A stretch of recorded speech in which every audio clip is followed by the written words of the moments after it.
지난 시간의 내용을 이어서 오늘 내용으로 넘어가 볼 건데, 몰과 개수의 관계를 처음에는 이제 비례식으로 연습을 할 수 있어요. 1몰일 때 입자 6.02 곱하기 10의 23승계는 주어지는 몰수 대 개수. 자, 그래서 얘를 공식화하면 이제 몰수는 개수를 뭘로 나눠주죠? 그렇죠. 1몰의 개수인 6.02 곱하기 10의 23승계, 즉 아보가드로 개수로 나눠주면 되겠죠. 개수를 구하고자 할 때는 몰수의 아보가드로 수를 곱해주면 되겠죠. 그래서 둘 중에 본인이 더 편한 걸로 쓰면 되고, 오늘은 몰과 질량을 같은 방법으로 한번 연습을 해볼 거예요. 자, 몰과 질량을 식을 세우기 전에 먼저 우리가 원자량이라는 것을 좀 다르게 해석을 해볼 건데, 원자량을 단순히 상대적인 질량이다 라고만 배웠는데, 우리는 오늘 원자량에 그람을 붙인 값에 대해서 정리를 해볼 거예요. 자, 원자량에 그람을 붙인 값은 입자 1몰이 모였을 때의 질량과 같죠. 예를 들어서 탄소가 12g 있다라는 건 탄소 몇 개의 질량이다? 그렇죠. 탄소 1몰의 질량이다 라는 뜻으로 해석을 할 수가 있어요. 분자도 마찬가지예요. 물분자가 18g 있다. 분자량이 18이었죠. 18g 있다는 거는 물분자가 총 1몰이 있을 때의 질량과 같다라는 거죠.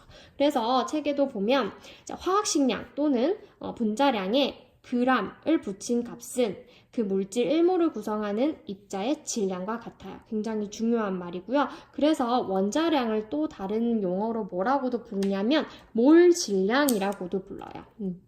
몰 질량. 1몰의 질량이다 라는 뜻이죠. 오른쪽에 나와 있고요. 자, 연습을 해볼게요. 문제. 자, 유형은 두 가지겠죠. 첫 번째, 몰수를 주고 질량을 구하라 라는 경우가 있을 거고요. 두 번째, 질량을 주고 몰수를 구해라 라는 경우가 있겠죠. 그러면 첫 번째는 메테인으로 한번 연습을 해볼게요. 자, 메테인. 지금 산물이 몇 g일까 라는 문제가 있다고 해봅시다.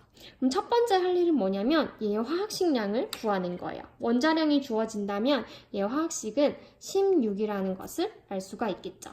이 16이라는 것은 CH4 1몰의 질량인 거예요. 그러면 3몰일 때는 3배를 해주면 되겠죠. 그렇죠? 그래서 48g이다.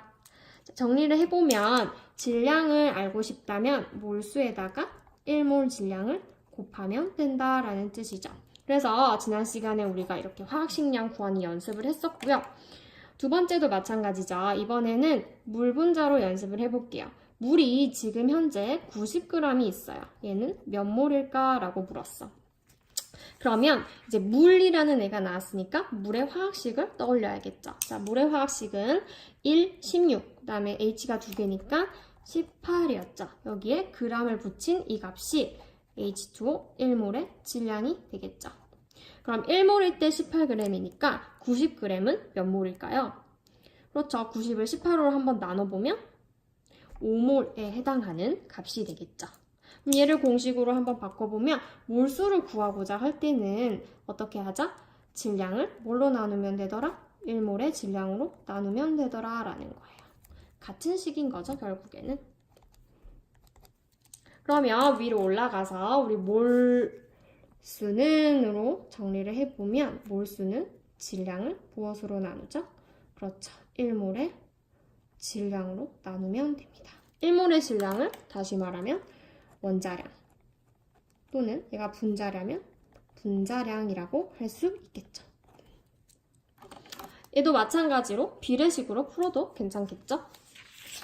자, 마지막으로 이제 몰과 부피를 들어갈 건데, 몰과 부피에서는 아보가드로 법칙이라는 게 나와요. 이게 새로운 법칙이 아니라 우리 중학교 때 나오는 법칙으로 온도와 압력이 같다면 종류에 관계없이 같은 부피 속에는 같은 개수의 입자가 있다라는 얘기예요. 이거를 다시 우리가 자주 쓰는 온도와 압력으로 바꿔보면 화학에서는 0도씨 1기압을 굉장히 많이 써요. 0도씨 1기압에서 기체의 종류에 관계없이 몇 개를 기준으로 할까요? 그쵸? 1몰.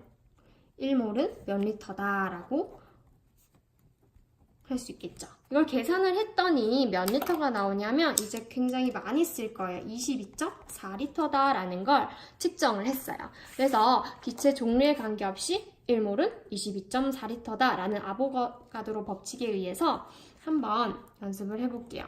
이번에도 몰수를 주어졌을 때 부피를 구해볼 수가 있고요. 두 번째로 부피가 주어졌을 때 몰수를 구할 수가 있겠죠. 마찬가지로 메테인과 수증기에 대해서 한번 해보면 이제 기체. 자, 메테인 기체가 이번에는 0.5몰이 있다라고 가정을 해볼게요. 이때 얘는 몇 리터일까? 단, 지금 온도는 0도씨 1기압이라고 가정을 할게요. 자, CH4가 0.5몰이 있어. 그럼 CH4가 나왔으니까 뭘 떠올려야 되죠? 화학식량을 떠올릴 필요가 사실은 없죠. 왜냐하면 종류에 관계가 없다고 했으니까 0도씨 1기압에서 모든 기체는 1몰에 몇 리터다? 그렇죠. 22.4리터다 라고 했어. 그러면 지금 현재 0.5몰을 묻고 있으니까 그렇죠. 절반인 11.2리터가 답이 되겠죠. 자, 그래서 부피를 구하고 싶다면 몰수에다가 뭐를 곱하죠? 그렇죠. 1몰의 부피 22.4리터를 곱하면 되겠죠. 자, 두 번째 H2O가 이번엔 수증기 상태로 있을 때, 자, H2O 33.6리터가 있을 때 얘는 몇 몰일까? 라고 물어볼 수 있겠죠. 그러면 마찬가지로 화학식량 그런 거 필요 없어요. 0도씨 1기압인지 반드시 확인을 하고 0도씨 1기압에서 모든 기체 1몰은 얼마다? 그렇죠. 모든 기체 종류에 관계없이 1몰은 22.4리터예요. 그러면 33.6리터면 그렇죠. 1.5배를 했으니까 1.5몰이 되겠죠. 그래서 식으로 정리를 해보면 몰수를 구하고자 할 때는 부피를 22.4로 나눠주시면 되겠죠. 그러면 위로 올라가서 또 정리를 해보면 몰과 부피에서 몰수는 부피를 1몰의 부피로 나눠주자. 0도씨 1기압에서 이 값이 얼마가 된다? 22.4리터다 라는 뜻이죠. 자, 마지막 부피에서 주의할 거는 항상 어디에서만 적용을 하냐면 기체에만 적용하기로 합니다.